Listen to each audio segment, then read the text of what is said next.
Cage, our next guest played 307 VFL AFL games with Essendon, three-time premiership player, 4 times best and fairest. In fact, they had to move him on so someone else could win something at the club. He was that good. One of my favourites, Tim Watson, joins us. Tim, how are you? Yeah, I'm good. How are you blokes? Could not be better. Now, Tim, big news, of course. It'd be an understatement to say that today, that it's big news. Sometimes decisions get made and they reverberate for a little while. Before James Hird even coaches a game, what kind of impact is it going to have? Oh, this has already had enormous impact on the Essendon people. I've been listening to Talkback Radio all day today, and it's just been an overwhelming level of support for the decision to have Hirdy back at the club, and there's just a general amount of excitement going on here. Tim, are you not surprised that Hirdy's taken the job? He was cool on it some weeks ago, months ago, but are you not surprised he's now accepted the job? No, I'm not surprised now. I've sort of spoken to him in the last couple of weeks, so I knew sort of where his head was at, and that didn't surprise me. He had a lot going on in his life in terms of his business world, and he had to probably make some changes and see whether or not he was capable of making those changes and put some issues to bed. And once he got to that point and could see his way through that, then he thought that, okay, I'm going to have a crack at this, and he wanted to put himself into the process, which he's done, and I think that's really good for him as well. Tim, can I ask you, when you spoke with Hirdy, what sort of things, if I can be personal here, what sort of things, because you've coached St Kilda, what sort of things did Hirdy ask you about? Well, I don't really want to reveal the content of that conversation because it was a confidential conversation. Fair enough. You know, like he was keen to know sort of, you know, what I thought about him putting his hat in the ring and all that type of thing. And honestly, anyone that comes to me for coaching advice, I always tell them not to do it. If they still want to do it after that, well, you know, they've only got themselves to blame.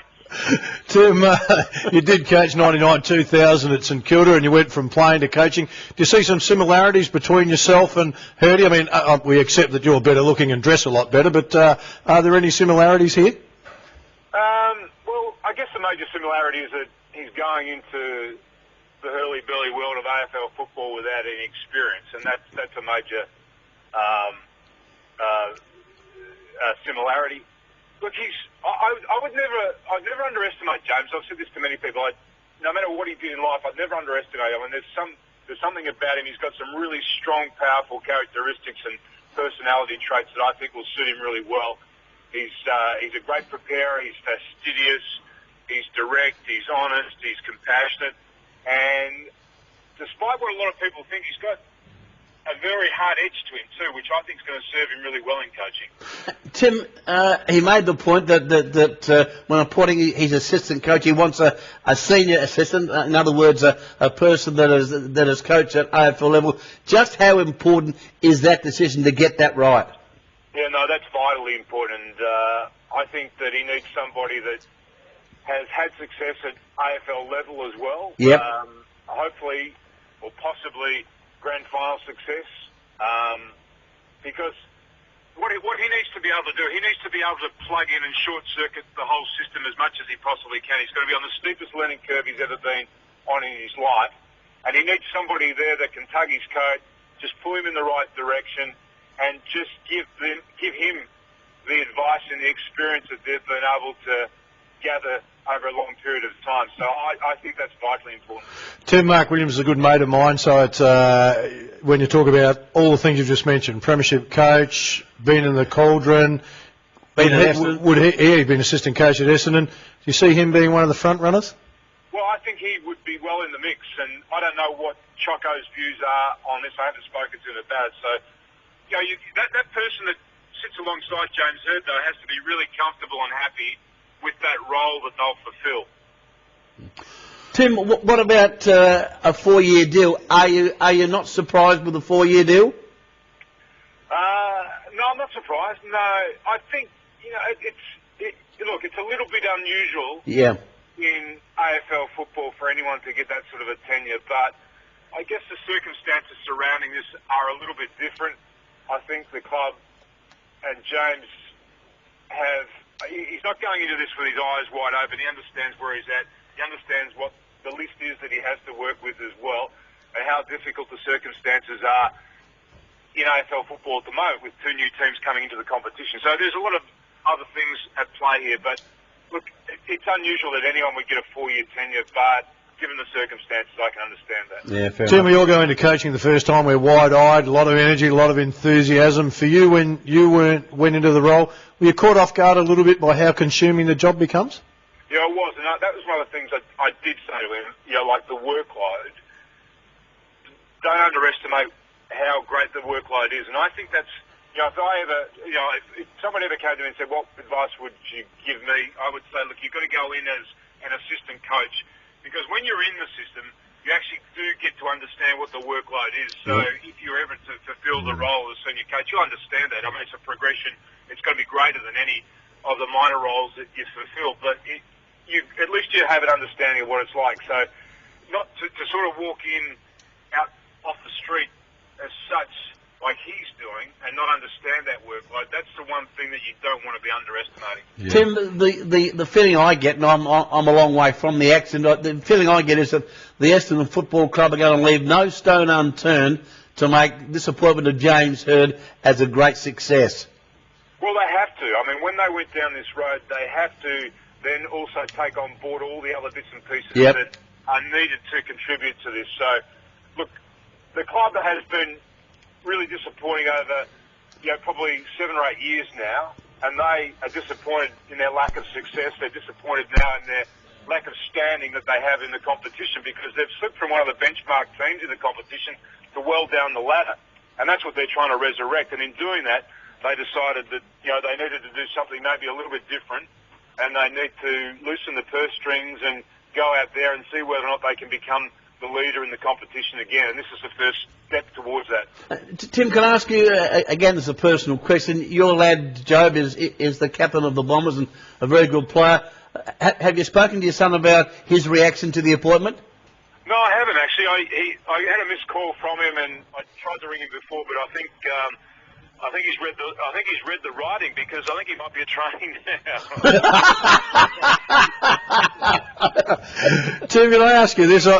If he's smart, he's probably dragged along another 24 of his teammates with him. It'd be pretty clever. I sensed an enthusiasm and excitement in your voice about the appointment of James Hird, and I see you on the footy, listen to your comments on Channel 7, you're still around it. Could you be tempted to join the Dream Team coaching panel? No. I'm sworn off that for the rest of my life. Yeah, I always said you were a smart man. I think Tim's pretty definite about that. I'm a passionate Bomber man. I want to see our club be successful. And as I've said to James, I've said to anyone else around the club, I'm happy to do whatever I can on the outside, whether it be sort of have players over for dinner and all that sort of stuff. I'm happy to do whatever I can do, but I don't want any official role within the club. Tim, while we're talking about coaches then, and it was exactly the answer I thought you'd give. Bomber Thompson, of course, announcing today that he needs to take 3 months away. He's physically and mentally burnt out. I mean, you've sat in that seat, so you know how demanding it can be. Good decision by Bomber? Yeah, I think so. Look, I often think this when I go down into the rooms after a win, and so I actually see them when they should be basking in the afterglow of a win. And all I see is men that are under real pressure and stress, and they're already turned their attention to the next contest in 6 days' time, in 7 days' time. I mean, this is a really unforgiving profession. Yeah. I reckon that, if you can hang in there for sort of 6 or 7 years and get out and have a week or a year off, that's going to be great for your health. The real difficulty is it's very hard for anyone to engineer that once you get inside coaching, because of, you're not quite sure, when your next job is going to be, and generally people stay in a job until, they get the lemonade and SARS. But if you look at Roosie now is just smoking the cheers, like he's sitting back there. His reputation is as great as it's ever been. Yep. Even that he was able to get the Swans up on the upward slant again. And now he's sitting back. He's probably, I don't think he'll be out of the game very long for us. I think he'll have offers coming at him left, right and centre. But I think for his health and for his well-being, it's a great thing for him to have 12 months out of the game. Gee, Tim, it's great. It is great for footy when you look at Vossi now, a superstar in the coaching world, James Hird, a superstar going into the coaching world, and Nathan Buckley in 12 months' time, another superstar getting into the field of coaching. So it's exciting for AFL footy. Oh, it is.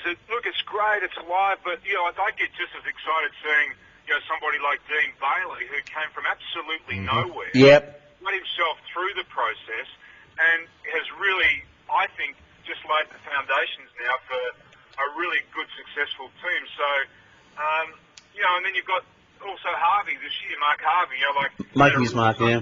Really tough first year with Fremantle.